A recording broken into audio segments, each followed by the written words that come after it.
marka aad la timaadid fikrad cusub oo ay dadkoo dhan isku raacaan inaad waalan tahay, marka uu hankaaga noqdo mid aad u sareeya oo ka duwan dadka adiga kuugu dhow, maxaad dooranaysaa? inaad dadkaasi raacdid mise inaad keligaaga u istaagtid? أمل تألق وارتقى مثل النجوم محلقا. السلام عليكم. waad ku mahadsan tahay daawashada muuqaalkan. ku soo dhawow fikrad.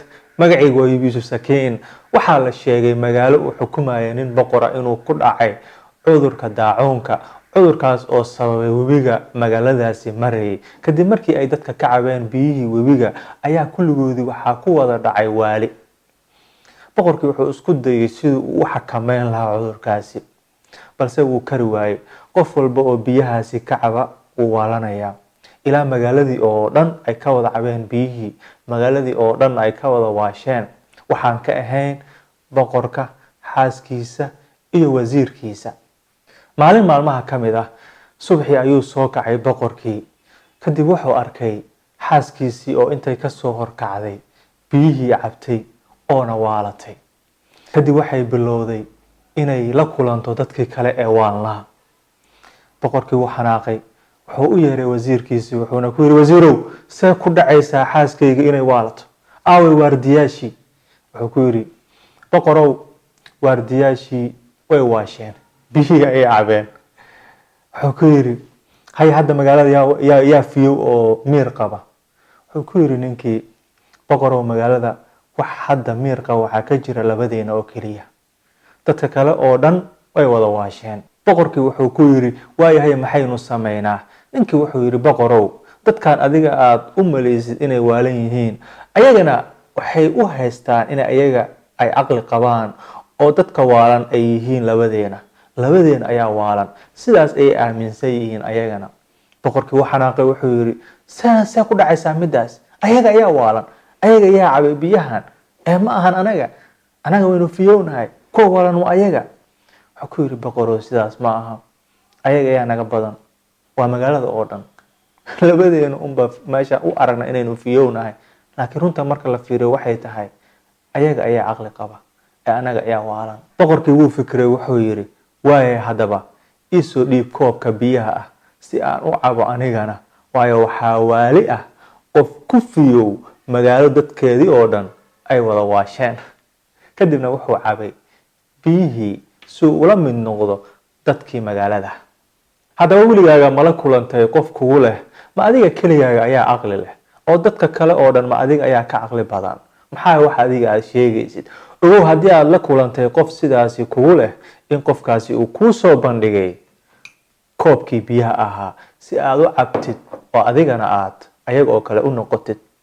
marka aad noqotid qof hankiisu uu ka sareeyo dadka adiga kuu dhow, marka ay saaxiibadaadu ku arkayaan in adiga tahay qof leh karti, qof la yimaada ra'yi kale oo ra'yigooda ka duwan, waxay kuu soo wada fiirinayaan ayaga oo dhan in adiga tahay qof si ay wax ka yihiin. maxaa qofkan dhaadhaanka ah? ogow, markaasi waxay doonayaan inay koobka ku siiyaan. haddaba maxaad samaynaysaa? waxaad ku dhegaysaa ra'yigaaga mise waxaad isku dhiibaysaa adigana in ayaga oo kale aad noqotid? maxaad samaynaysaa? haddii aad aaminsan tahay in ra'yigaaga uu yahay ra'yi sax ah, ra'yigaaga uu yahay ra'yi aan ka soo horjeedin oo aan ka caraysiinaynin alle subxaanahu wa tacaala, ku dheg ra'yigaaga. weligaaga ha noqonin qof aada meesha ay dadka aadaanba, qof mar walba fiiriya dadka xaggee u badan yihiin, anigana waxaan aadayaa meesha ay u badan yihiin. may, waa inaad noqotaa qof leh ra'yigiisa, shakhsiyadiisa goonida. adiga waad ka duwantay dadka kale oo dhan. alle wuxuu ku siiyey shakhsiyadaada gaarka ah, fikirkaaga gaarka ah. waa inaad midaasi la soo baxdaa, banaanka keenta.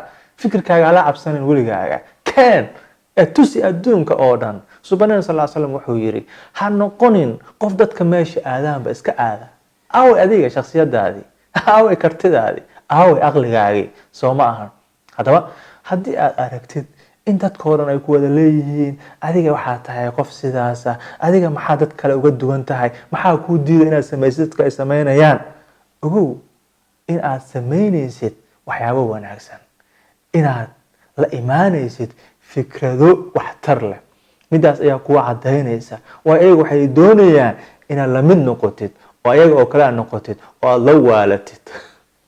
haddaba ha ku raali noqonin inaad dadka la waalatid. gooni la noqo mar walba fikirkaaga, ra'yigaaga, kartidaada, shakhsiyadaada. hana ku raali noqonin inaad u waalatid maadaama dadka kale ay waalan yihiin. weligaaga ha isku dayin inaad qofna u ekaatid. gooni la noqo fikirkaaga, ra'yigaaga, shakhsiyadaada iyo kartidaada.